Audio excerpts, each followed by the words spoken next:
Everyone, आज की कहानी का शीर्षक है भीतरी परख। एक बार कौओं का एक जोड़ा जंगल में अपना घोंसला बनाने के लिए पेड़ की खोज कर रहा था। पेड़ खोजते खोजते ये जोड़ा जंगल के सबसे ऊंचे पेड़ पर पहुंच गया। पेड़ का मुआवना करने के बाद में उन कौओं ने उसी पेड़ पर अपना नया घोंसला बनाने का फैसला किया और फिर दोनों घोंसले बनाने में जुट गए। उसी पेड़ के नीचे एक चूहा रहता था। उसने जब कौओं का वह घोंसला बनाते देखा तो उसने कौओं से कहा, इस पेड़ पर अपना घोंसला मत बनाओ, यहाँ घोंसला बनाना बिल्कुल भी सुरक्षित नहीं है। कौओं ने नहीं मानी चूहे की सलाह और दिया उल्टा जवाब। नर कौवे ने उस चूहे से कहा, तुम कैसी बहकी बहकी बातें करते हो? पूरे जंगल में इस ऊंचे पेड़ से ज़्यादा सुरक्षित जगह भला कौन सी हो सकती है? चूहे ने फिर उसे समझाते हुए कहा, भाई ये पेड़ ऊंचा भले ही है लेकिन सुरक्षित बिल्कुल भी नहीं है। तुम लोग मेरी बात मान लो, नहीं तो बाद में पछताना पड़ सकता है। कौवे को अब उसकी बात पर गुस्सा आ गया। वो नाराज़ होते हुए बोला, तुम अपने काम से काम रखो, हमारे काम में अपनी टांग मत अड़ाओ। हम पूरा दिन जंगलों में ऊपर उड़ते रहते हैं और हम पूरे जंगल की बहुत अच्छे से जानकारी रखते हैं। हमें बहुत अच्छे से पता है कि कौन सा पेड़ सुरक्षित है और कौन सा नहीं। तुम बिल में रहने वाले छोटे से चूहे हो, तुम्हें पेड़ के बारे में भला क्या जानकारी जो तुम हमें अपना पाठ पढ़ाने आ गए। चूहे को सलाह देना पड़ा भारी और उसे सुननी पड़े कौओं से खरी खोटी।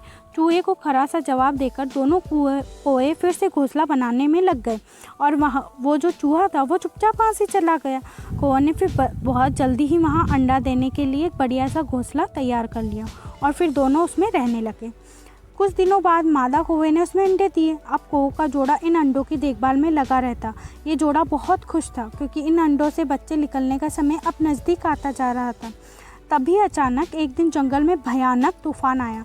आंधी इतनी तेज थी कि जंगल के पेड़ जोर जोर से हवा से हिलने लगे।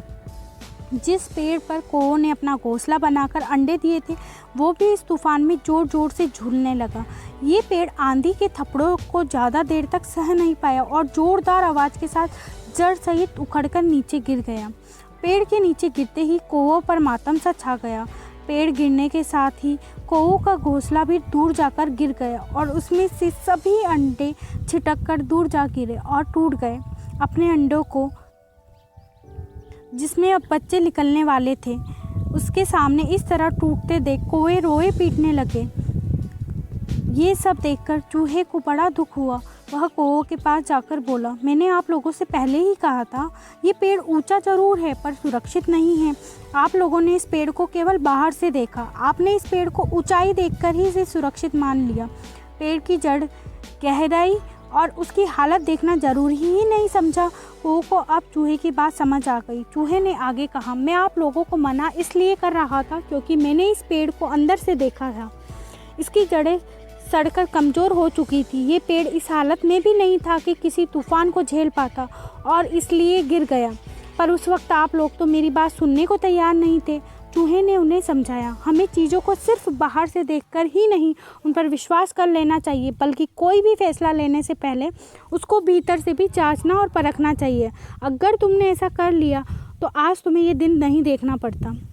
हम भी अपने जीवन में यही करते हैं कि सिर्फ बाहरी चमक देखकर कुछ भी करने का निर्णय ले लेते हैं। किसी भी सफल इंसान को देखा और निकल पड़े उसकी नकल करने। सोच क्या होती है हमारी, फलाना काम करने से ये आदमी सफल हो गया तो मैं भी इसकी नकल करके सफल हो जाऊंगा। लेकिन क्या हम पता करने की कोशिश करते हैं कि सफलता हासिल करने से उस इंसान की लगन कितनी थी, कितनी उसने मेहनत की, क्या उसका त्याग करना पड़ा? क्या कभी गहराई में जाकर ये सब पता करने की कोशिश की है? हमने नहीं करते ना। फिर जब असफल हो जाते हैं तो रोते पीटते हैं। कई लोग तो आत्महत्या तक कर बैठते हैं। तो इस वजह से भीतरी परख होना बहुत ज़रूरी है। Thank you.